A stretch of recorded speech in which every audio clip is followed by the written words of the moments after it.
Olá, juntos para falarmos de fé, para falarmos de coragem, como é bom estarmos juntos para estabelecermos os propósitos do Senhor na nossa vida e para estabelecer uma nova esperança sobre o nosso coração e sobre o interior da nossa vida, sobre a nossa casa. Como é bom falarmos das maravilhas do Senhor, daquilo que Ele tem feito e profetizar daquilo que Ele ainda vai fazer sobre as nossas vidas. O Creia Somente é isso. Falarmos de fé, falarmos de esperança, mas principalmente nos posicionarmos e profetizarmos a nossa conquista e a nossa vitória sobre a nossa vida. Sobre esta passagem eu quero começar com uma frase, ministrando o seu coração de algo que vai ser muito importante para nós nesse ensinamento e nesse tempo, que vai mudar a nossa maneira de olhar, a nossa maneira de profetizar, a nossa maneira de olhar as circunstâncias. Diz assim essa frase: não é a ausência de tempestades que nos distingue, e sim quem descobrimos na tempestade, um Cristo tranquilo.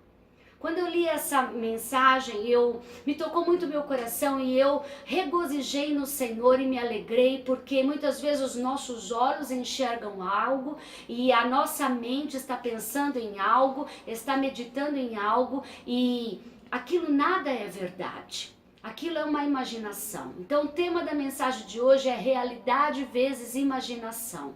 O que verdadeiramente é real em nossas vidas e o que verdadeiramente são imaginações que criamos e que muitas vezes nos atrapalham e nos limitam no mover de Deus. O que é realidade? Realidade é o que de fato existe. É o que podemos apalpar, é aquilo que é verdade, aquilo que existe. E o que é imaginário? Imaginário eu marquei aqui que é uma capacidade de representar imagens, de você criar algo a partir de algumas ideias.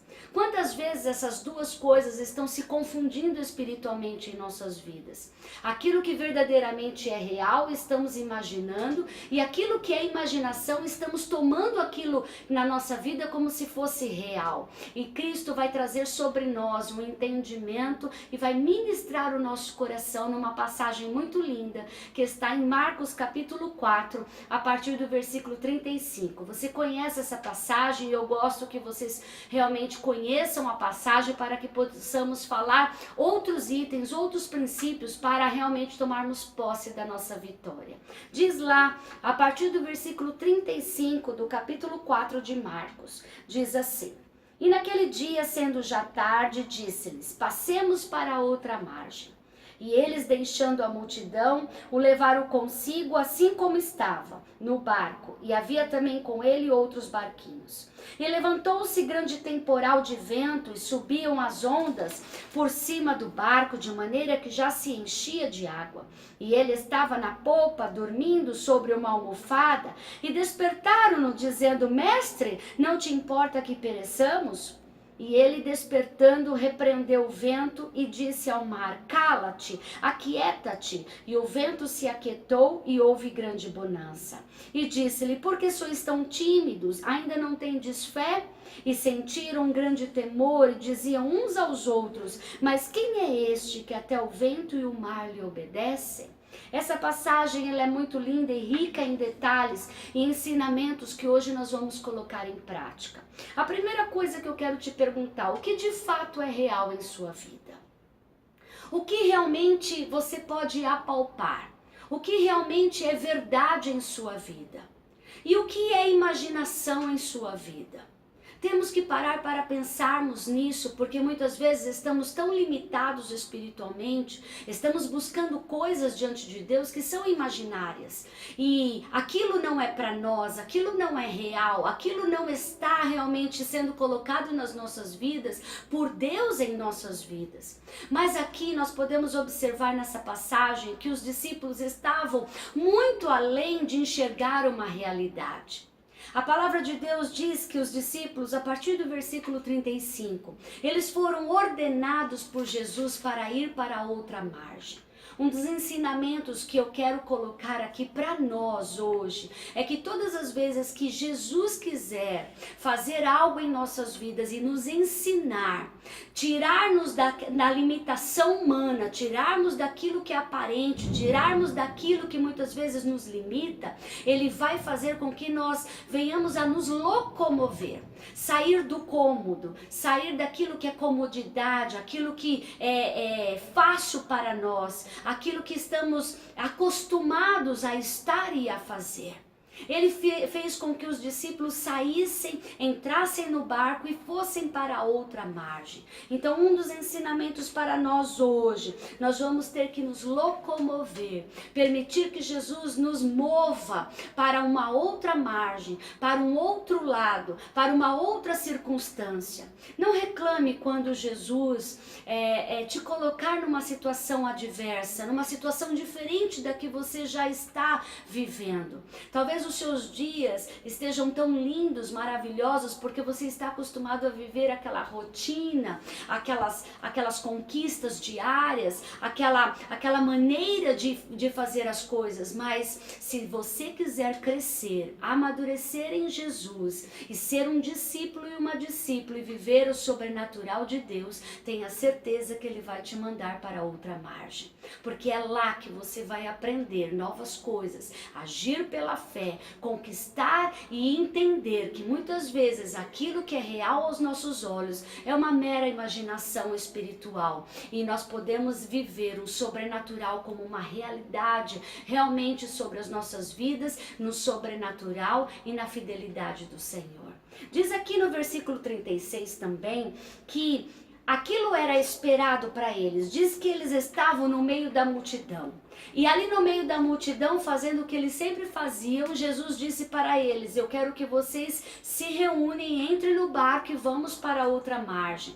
Deus também vai nos fazer com que venhamos a viver do esperado para o inesperado.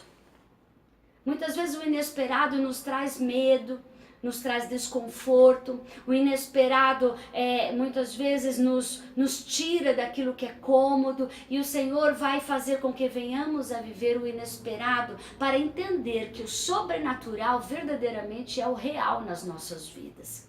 Diz aqui que, na sequência, que levantou-se no versículo 37 um grande temporal. As adversidades, os temporais, as tempestades nas nossas vidas, elas não estão para nos mostrar quem nós somos, e sim para ver quem Deus é em nossas vidas. Eles encontraram um Jesus que dormia, eles encontraram nessa tempestade um Jesus que era imperturbado, ele não se perturbava com essas coisas de adversidades. Eles encontraram um Jesus que descansava pela fé, eles encontraram um Jesus que sabia o que ele podia fazer. 3 coisas nós vamos aprender porque Jesus estava dormindo no meio de um temporal. Jesus, ele sabia quem ele era. Então, primeira coisa, ele sabia a sua identidade. Nós vamos precisar aprender quem verdadeiramente nós somos, qual é a nossa identidade, aquilo que Deus determinou sobre a nossa vida. Jesus também descansava e dormia no meio de uma tempestade, porque ele sabia o que ele podia fazer. Ele tinha plena convicção da sua capacidade. E é isso que Deus quer que venhamos aprender também. E era isso que Jesus estava querendo ensinar aqueles discípulos, o que eles eram capazes de fazer, mesmo com Jesus dormindo. E a terceira coisa que Jesus sabia, e por isso ele dormia e descansava, é que ele tinha ali um direito legal, ele tinha um poder, ele tinha uma herança. Então 3 coisas nós podemos aprender e temos que buscar dentro dessa passagem para nós: o ser, o fazer e o ter. São 3 coisas que precisamos realmente colocar em prática e trazer essa realidade espiritual para nós, para que o diabo não venha mais nos enganar com os cenários adversos e com as tempestades e com tantas coisas que ele coloca à nossa frente para nos desvirtuar e nos limitar. Jesus precisava formar daqueles homens discípulos, de discípulos a apóstolos, aqueles que iriam continuar a obra de Jesus após a sua ressurreição. Então Jesus precisava ensiná-los como se comportar diante de uma adversidade. E é isso que ele está ensinando a mim e a você, como se comportar diante de imaginações, diante de situações adversas e cenários mentirosos do inferno. Diz aqui que o grande tempestade, o temporal começou a assolá-los e eles começaram a ficar com medo. E lá no versículo 38 diz que eles falaram algo para Jesus: Mestre, não te importa que pereçamos? Quantas vezes estamos fazendo isso com o Senhor? Nos nossos dias maus, estamos dizendo: Jesus, você não está ouvindo a nossa oração? Jesus, onde está o Senhor? Pai querido, por que não responde a minha oração? Você não está vendo o que está acontecendo na nossa vida? É isso que Jesus está querendo que você faça, que você seja, que você faça e que você tenha um novo poder. Jesus estava ensinando aqueles homens a tomar uma postura nova, segundo aquilo que o Senhor tinha determinado sobre eles. E a Bíblia também diz lá no versículo 40, e ele disse: Por que sois tão tímidos? Ainda não tendes fé? Após toda a bonança e ali Jesus se levantar e tomar a posição e falar com a tempestade: aquieta-te, Jesus perguntou para eles: por que tendes tão pouca fé? Por que ainda sois tímidos? Deus precisava fazer 3 coisas na vida daqueles discípulos e Deus precisa fazer na nossa vida. Primeiro, ensinar a nossa identidade. Deixar toda a identidade de mediocridade, de sermos pequenos, de não termos ali uma filiação. Deus diz que você é filho de Deus, que você é filha de Deus. Se você tem Jesus Cristo como seu Senhor e Salvador e já confessou esse nome como seu único Senhor e Salvador, você tem o Pai como seu Pai, como uma filiação determinada. Você tem o seu Pai determinando ali uma filiação. Você tem uma identidade. A Bíblia também diz que quando eles estavam no meio de uma adversidade no temporal, Jesus dormindo queria que eles se levantassem e dissesse à tempestade: cala-te, aquieta-te, porque eles tinham capacidade espiritual para fazer aquilo, mas eles não fizeram, porque eles não ainda tinham colocado a sua capacidade de fazer espiritualmente em ação. E ali a Bíblia diz também que eles não tomaram posse da sua herança, daquilo que realmente eles tinham como poder, de ser ali realmente um homem e uma mulher, ali centrado no poder de Deus e tomar posse e ter a fé no impossível. Eu quero profetizar na sua vida em nome de Jesus, que neste momento o ser, o fazer e o ter se determine sobre a sua casa, se determine sobre a sua vida. Em nome de Jesus, que você encontre a sua identidade, não tenha mais medo, não retroceda, não abaixe as guardas, porque você é alguém no mundo espiritual. Sua identidade já está definida espiritualmente. Não permita que as imaginações te tirem do propósito e da filiação que Deus colocou sobre você.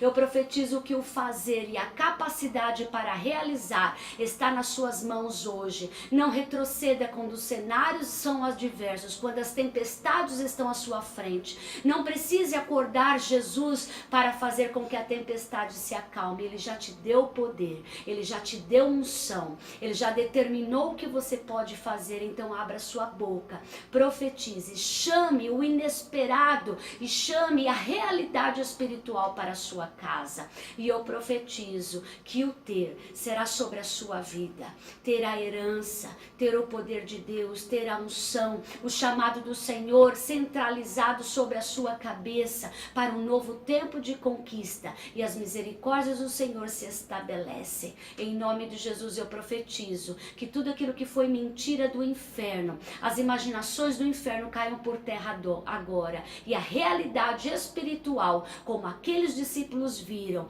uma realidade sobrenatural sobre a vida deles e o que eles poderiam fazer, seja sobre a sua vida, sobre a sua casa e sobre aquilo que o Senhor já determinou sobre a sua vida ministerial. Eu te abençoo no nome poderoso de Jesus. Seja, faça e tenha aquilo que Jesus já determinou sobre você. Eu te abençoo e creia somente nesta palavra, porque aquilo que o Senhor diz, Ele cumpre e não volta atrás. Amém.